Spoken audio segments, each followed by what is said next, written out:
अस्सलाम वालेकुम। इस वीडियो में हमने ट्रांसफॉर्मेशन के बारे में स्टडी करनी है, तो उससे पहले हम थोड़ा सा जेनेटिक रिकम्बिनेशन के बारे में देख लेंगे। ये टॉपिक वैसे स्टूडेंट्स को बहुत मुश्किल लगता होता है, तो लेकिन ये बहुत आसान टॉपिक है। मतलब बल्कि बाकी जो दो मैकेनिज़म्स हैं उनसे सबसे आसान जो है ये ट्रांसफॉर्मेशन का जो है वो प्रोसेस होता है। तो इस वीडियो के अंदर जो हमने चीज़ें स्टडी करनी हैं वो ये सारी हैं, ठीक है। जेनेटिक रिकम्बिनेशन, उसकी टाइप्स के नाम, और उसके अलावा ट्रांसफॉर्मेशन, उसका प्रिंसिपल, ग्रिफ्थ एक्सपेरिमेंट, कंक्लूजन, और DNA as genetic material. Genetic recombination होती क्या है? प्रोकैरियोट्स की तरह जो बैक्टीरिया है इनके अंदर भी सेक्सुअल रिप्रोडक्शन नहीं होती है, ठीक है। तो इसलिए क्योंकि उनके अंदर जो है वो सेक्सुअल स्ट्रक्चर नहीं होते, उसके अलावा गेमेटिक फ्यूजन उनमें नहीं होती है, तो कैरियोगैमी और मियोसिस नहीं होती इसके अंदर। तो जो जीन ट्रांसफ़र है बैक्टीरियल सेल में, उसकी वजह से ट्रू जाइगोट नहीं बनता, बल्कि एक पार्शियल जाइगोट बनता है जिसको हम मीरोजाइगोट कहते हैं। तो यहाँ पे हमें मीरोजाइगोट की डेफिनेशन मिल गई, ठीक है। तो अच्छा, अब इसके अंदर जाहिर सी बात है दो सेल होंगे, gene transfer between two bacterial cell होगा, ठीक है। तो ये एक सेल है हमारा रिसिपिएंट, ये एक सेल है हमारा डोनर, ठीक है। अब इस जो रिसिपिएंट सेल का ये इस प्रोसेस से पहले का जो इसका असल वाला जो जीनोम है उसको हम कहते हैं एंडोजीनेट, ठीक है। और जो portion of DNA of donor cell जो वो दे रहा है, सिर्फ वो पोर्शन जो है वो डीएनए का, उसको हम क्या कहते हैं? एक्सोजीनेट, ठीक है। एंडोजीनेट क्या है? रिसिपिएंट का असल वाला जो जीनोम, इस सबसे पहले का, इस प्रोसेस से पहले का। अब जो 3 डिफरेंट मैकेनिज्म्स हैं जिसके थ्रू जीन ट्रांसफ़र हो सकता है ट्रांसफॉर्मेशन, जो कि हमने इस वीडियो में स्टडी करना है, ट्रांसडक्शन और कॉन्जुगेशन। ट्रांसडक्शन में असल में क्या होता है? बैक्टीरियोफेज के थ्रू होता है, ठीक है। और जो कॉन्जुगेशन है इसके अंदर क्या होता है? फिजिकल कॉन्टैक्ट के जो है उसकी बेस पे होता है, जैसे कि ये हम देख सकते हैं, इस तरह से फिजिकल कांटेक्ट होता है और यहाँ से जो है एक सेल से दूसरे सेल में मटेरियल ट्रांसफ़र हो जाता है, जेनेटिक मटेरियल। ट्रांसफॉर्मेशन की एक बहुत अच्छी डेफिनेशन यहाँ पे लिखी हुई है, जिसके अंदर जो है पूरा पूरा जो है इसका प्रोसेस है वो बताया हुआ है। इसको बताने से पहले मैं एक छोटी सी बात बताती हूँ, जैसे कि ये एक है सेल, ठीक है, ये रिसिपिएंट सेल है। अब यहाँ पे कोई जेनेटिक मटेरियल पड़ा है और ये जेनेटिक मटेरियल इस सेल से आया हुआ है, जो कि ये दूर हम कहीं रख देते हैं, ये, ठीक है। अब यहाँ पर एक एनवायरनमेंट के अंदर ये जेनेटिक मटेरियल पड़ा हुआ है, ये ऐसे करके बना देते हैं। अच्छा, यहाँ पे ये जेनेटिक मटेरियल पड़ा हुआ है। अब ये क्या है? ये असल में क्या है? ये एक्सोजीनियस जेनेटिक मटेरियल, मतलब इसके बाहर पड़ा हुआ है ना, तो ये क्या है? एक्सोजीनियस जेनेटिक मटेरियल, जैसे एक्सोजीनेट है यहाँ पर, जैसे भी हमने पहले बात की। और ये रिसिपिएंट क्या है? ये एंडोजीनेट, ठीक है।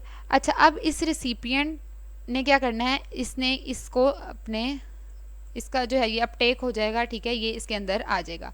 अब ये डायरेक्ट अपटेक होगा, ठीक है। इसकी वजह से जब ये आएगा तो इसका जो जेनेटिक मटेरियल है उसके अंदर जब ये इनकॉपरेट होगा तो ये इसकी प्रॉपर्टीज़ चेंज हो जाएंगी, ये आल्टर हो जाएगा। मतलब अगर वो पहले 1 से 2 में जा रहा है फॉर एग्जाम्पल, तो ये 2 से 1 में आने लग जाएगा, मतलब उल्ट काम करने लग जाएगा, ठीक है।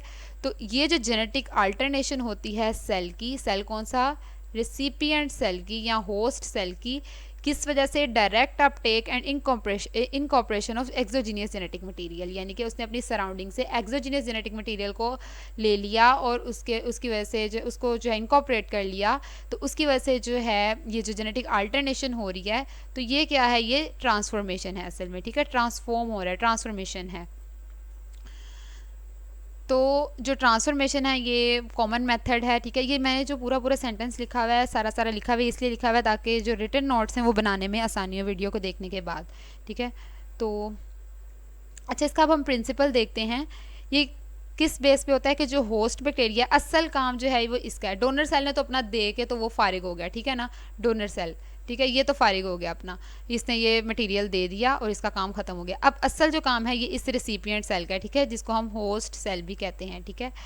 तो अच्छा, अब इसने क्या करना है? ये रिसिपिएंट सेल ने जब ये लेना है, ये वाला जो मटेरियल लेना है, तो ये किस पे डिपेंड करता है? ये इस चीज़ पे डिपेंड करता है कि जो ये जो सेल है, जो रिसिपिएंट सेल है, इसकी जो वॉल है ये इस काबिल है कि इसको अपने मतलब इसका ये ले सके, जो डोनर क्या कहते हैं उसको, डोनर डीएनए है, ठीक है। यानी कि ये बैक्टीरियम कॉम्पिटेंट है कि नहीं है। कॉम्पिटेंट क्या होता है असल में, कॉम्पिटेंस उसकी एबिलिटी है कि वो जो नेक्स्ट डीएनए है वो उसको इनकॉर्पोरेट कर सके, उसको अपने सेल में ले सके, ठीक है। तो ये होना चाहिए, इसको कॉम्पिटेंट होना चाहिए, इसको इस काबिल होना चाहिए, इसकी सेल वॉल इस काबिल होनी चाहिए, ठीक है। तो जो नेचुरली कॉम्पिटेंट बैक्टीरिया होते हैं वो फ्री डीएनए मतलब उनके साथ बाइंड करता है और उसके बाद वो जो है इंटीग्रेट हो जाता है, ठीक है। तो ये ट्रांसफॉर्मेशन का प्रोसेस इजीली हो जाता है। कुछ जो होते हैं वो नॉन कॉम्पिटेंट सेल्स होते हैं, ठीक है। उसके अंदर क्या होता है, उनको हम पहले, इन सेल को हम पहले ट्रीट करवाते हैं, मतलब इस मटेरियल को देने से पहले हम सेल का ट्रीटमेंट करवाएंगे, या तो हम उसको जो है वो कैल्शियम के थ्रू जो है उसकी जो है वो सेल वॉल की जो है अल्टरनेशन कर देंगे, या हम इसके अंदर इलेक्ट्रोपोरेशन का प्रोसेस करवाएंगे, ठीक है। यानी कि उसको स्ट्रॉन्ग इलेक्ट्रिक फील्ड देंगे, ठीक है। जो इलेक्ट्रोपोरेशन का प्रोसेस है उसकी वजह से क्या होगा, जो सेल वॉल है उसकी परमिएबिलिटी ज़्यादा हो जाएगी, जिसकी वजह से वो डोनर डीएनए को अपने अंदर आने देगा, सेल के अंदर आने देगा, ठीक है। तो ये तो एक प्रोसेस हो गया, मतलब ट्रांसफॉर्मेशन का एक ये तरीका हो गया। दूसरा जो तरीका है वो क्या है, कभी कभी क्या होता है कि जो डीएनए है वो प्लाज्मिड के थ्रू इंसर्ट होता है। किस तरह से कि जो डीएनए है उसने क्या करना है, उसने पहले खुद को प्लाज्मिड के अंदर इंसर्ट कर देना है, उसके बाद ये जो प्लाज्मिड है जिसके पास डीएनए चला गया, डोनर डीएनए, उसने क्या करना है, उसने उस होस्ट बैक्टीरिया के अंदर चले जाना है, ठीक है। ये जिस तरह हम देख सकते हैं transformation with DNA fragments. DNA fragments क्या हुए, अगर तो ये सेल कॉम्पिटेंट है, ये नेचुरली कॉम्पिटेंट है तो ये हो गया, अगर नॉन कॉम्पिटेंट है तो दो काम होंगे, जैसा कि एक कैल्शियम वाला, ठीक है, और या फिर जो है वो इलेक्ट्रोपोरेशन होगी, ठीक है। तो उसके बाद ये कॉम्पिटेंट बन जाएगा, फिर ये डीएनए फ्रेगमेंट्स को ले लेगा, उसको इनकॉपरेट कर लेगा। अगर तो इसने इनकॉपरेट कर लिया तो स्टेबल ट्रांसफॉर्मेशन होगी। कभी कभी क्या होता है इसमें डिग्रेडेशन हो जाती है इसकी, तो फिर जो है ट्रांसफॉर्मेशन नहीं होगी। और दूसरा जो हमने मतलब कि कंडीशन स्टडी किया कि प्लाज्मिड के थ्रू, ये डीएनए प्लाज्मिड है, ठीक है, ये आगे बैक्टीरियल क्रोमोसोम के अंदर, मतलब कि ये बैक्टीरियल सेल के अंदर चला जाएगा, तो ये ट्रांसफॉर्मेशन हो जाएगी, ठीक है। तो ये इसका मेन प्रिंसिपल था ट्रांसफॉर्मेशन का। अब आगे हम एक्सपेरिमेंट की बात करते हैं कि इस प्रोसेस को एक्सप्लेन करने के लिए जो ये इसने एक्सपेरिमेंट किया था ग्रिफ्थ ने 1928 में। इस एक्सपेरिमेंट ने उसने क्या किया था, उसने डिप्लोकोकस नमूनिया के ओफ आना यहाँ पे, तो उसने डिप्लोकोकस नमूनिया के जो है 2 स्ट्रेन्स लिए थे, ठीक है। एक स्ट्रेन था bacteria with smooth and capsulated cell wall, ठीक है। सेल वॉल पे तो ये डिपेंड कर रहा है वैसे भी ज़्यादा, तो अच्छा खैर ये एस है, ये विरुलेंट हैं, ठीक है, पैथोजेनिक है ये यानी कि डिजीज़ कॉज करेंगे। जो दूसरे हैं आर वाले, ये डिजीज़ कॉज नहीं करेंगे, ये नॉन पैथोजेनिक है। तो जो एस है, एस जो है ये क्या कर रहा है, ये डेथ कॉज कर रहा है माइस के अंदर, ठीक है। तो जो आर है वो उसने नमूनिया कॉज नहीं करना है। एस कैसे कॉज कर रहा है डेथ, वो नमूनिया कॉज करता है जिसकी वजह से डेथ हो जाती है। और जो आर है, जैसे हमने पहले बात की नॉन पैथोजेनिक है, तो उसने ये डेथ कॉज नहीं करनी। तो एक्सपेरिमेंट के अंदर उसने क्या किया था, उसने जो है वो उसने एस स्ट्रेन जो है जब उसने वो इंजेक्ट किया तो उसने देखा कि जो है वो नमूनिया हो गया और जो है उसकी डेथ हो गई माइस की। तो जो उसने आर स्ट्रेन जिसमें किया था इनफेक्ट, मतलब आर स्ट्रेन के साथ जिसको इन्फेक्ट किया था, तो उसने देखा कि उसके अंदर कुछ भी नहीं हुआ और वो ज़िंदा बच गया, ठीक है। दूसरी स्टेज के अंदर उसने क्या किया, जो एस स्ट्रेन है उनको हीट किल्ड कर दिया, ठीक है। हीट किल्ड होने के बाद क्या हो गया, उसके बाद उसने उसको माइस के अंदर इंजेक्ट किया, तो उसकी वजह से माइस को कुछ भी नहीं हुआ, क्योंकि जो एस स्ट्रेन है उसका असल में उसने असर एक हिसाब से ख़त्म किया है, ठीक है। तो वो क्या होगा, वो मतलब उसको कुछ भी नहीं करेगा।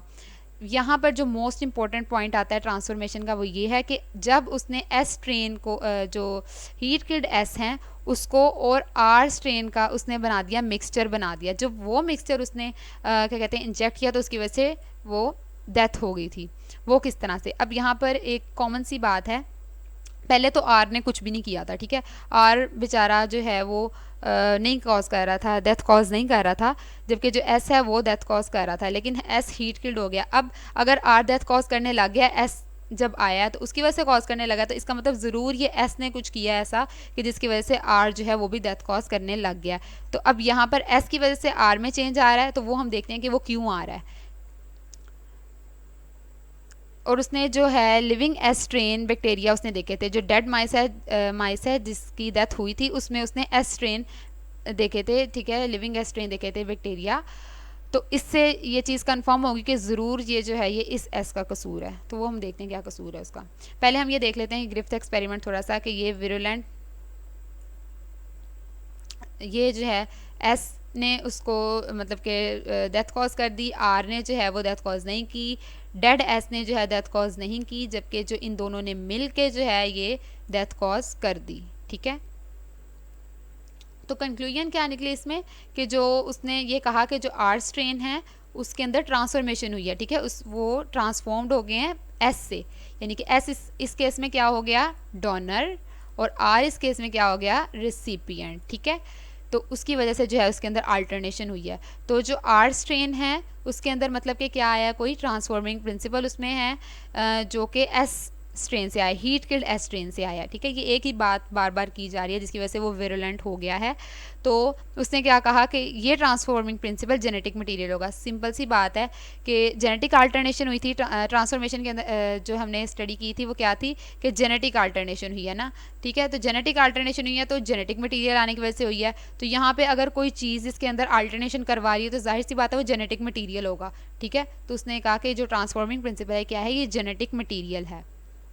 तो ये यहाँ पर इसका एक्सपेरिमेंट ख़त्म हो गया। ठीक है, यहाँ पे बात ख़त्म होगी। तो कंक्लूजन क्या निकला कि जो है एस की वजह से, एस स्ट्रेन ने कुछ मतलब अपने अंदर से कुछ ऐसा दिया कि जिसकी वजह से आर जो है वो आर स्ट्रेन के अंदर चेंज आ गया, यानी कि उसने एस स्ट्रेन ने असल में क्या दिया, अपना जेनेटिक मटेरियल दिया जिसकी वजह से आर स्ट्रेन के अंदर अल्टरनेशन होगी। और ये हमारी बात यहाँ पे ख़त्म होगी कि इसके अंदर इसका मतलब ट्रांसफॉर्मेशन हो रही है। ठीक है, अब इस बात को कि जो जेनेटिक मटेरियल था, इस बात को आगे मज़ीद स्टडी किया गया था कि डीएनए जेनेटिक मटेरियल है। वो कैसे, कि जो ग्रिफ्थ एक्सपेरिमेंट है इसकी वजह से जो है ये हेरिडिटरी मटेरियल की वजह से स्टडी की गई। यानी कि पहले ये कहा जाता था कि प्रोटीन होता है जो जेनेटिक मटेरियल है वो प्रोटीन होता है। ठीक है, तो ग्रिफ्थ के बाद जो है ये उन्होंने, जो कुछ साइंटिस्ट हैं उन्होंने ये स्टडी की, तो उन्होंने क्या किया, उन्होंने ये जो है कहा कि जो डीएनए है वो जेनेटिक मटेरियल है। वो उन्होंने कैसे कहा,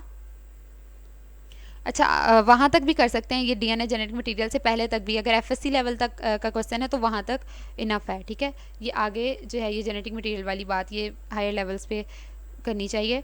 अच्छा, उन्होंने क्या किया, उन्होंने जो हीट किल्ड एस्ट्रेन बैक्टीरिया थे पहले उन्होंने वहाँ से जो प्रोटीन्स, डीएनए, आरएनए वगैरह वहाँ से उन्होंने लिए। ठीक है, एक्सट्रैक्ट किए। फिर उन्होंने वहाँ पे देखा कि जो है डीएनए जेनेटिक मटेरियल है वो ही सिर्फ जो है आर के अंदर ट्रांसफॉर्मेशन करवा रहा है। वो कैसे उन्हें पता चला, वो ऐसे कि उन्होंने ऑब्जर्वेशन जो उन्होंने की उसमें ये था कि जो प्रोटीन डाइजेस्टिंग एंजाइम है प्रोटीएज, और आरएनए डाइजेस्टिंग एंजाइम्स वगैरह जो हैं उन्होंने ट्रांसफॉर्मेशन को मतलब कि उन्होंने कुछ भी नहीं किया, उन्होंने ट्रांसफॉर्मेशन को इनहिबिट वगैरह नहीं किया, जबकि डीएनए ने किया। ठीक है ना, तो इसका मतलब ये कि डीएनए ही रिस्पॉन्सिबल है इस सारे प्रोसेस का।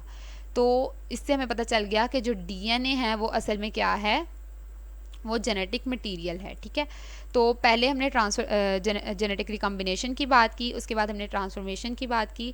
ठीक है, ट्रांसफॉर्मेशन का प्रिंसिपल देखा कि दो तरह से हो रहा है, प्लाज्मिड के थ्रू या फिर वैसे अगर कॉम्पिटेंट होगा या नॉन कॉम्पिटेंट होगा। नॉन कॉम्पिटेंट होगा तो हम क्या करेंगे उसको क्या करवाएंगे, या तो हम उसमें कैल्शियम का ट्रीटमेंट करवाएंगे या फिर हम उसको क्या कहते हैं इलेक्ट्रोपोरेशन करवाएंगे। उसके बाद हमने क्या ग्रिफ्थ के एक्सपेरिमेंट की बात की, एस और आर की। एस और आर ने अकेले अकेले अपना काम किया, लेकिन जब हीट किल्ड एस और आर ने मिलकर जो है डिजीज़ कॉज कर दी, जिससे हमें पता चला कि आर के अंदर क्या हो रही है, जेनेटिक अल्टरनेशन हुई है असल में किसकी वजह से, एस की वजह से। तो जिससे हमें पता चला कि यहाँ पे ट्रांसफॉर्मेशन हुई है। और बाद में हमने देखा कि किस वजह से हुई है, यानी कि उसके अंदर से कोई जेनेटिक मटीरियल एस का जो है वो आर के पास आया है। तो फिर हमने कहा कि वो जो जेनेटिक मटीरियल है वो हमने देखा वो डीएनए था। तो इससे हमें पता चला कि जो डीएनए वो जेनेटिक मटीरियल है।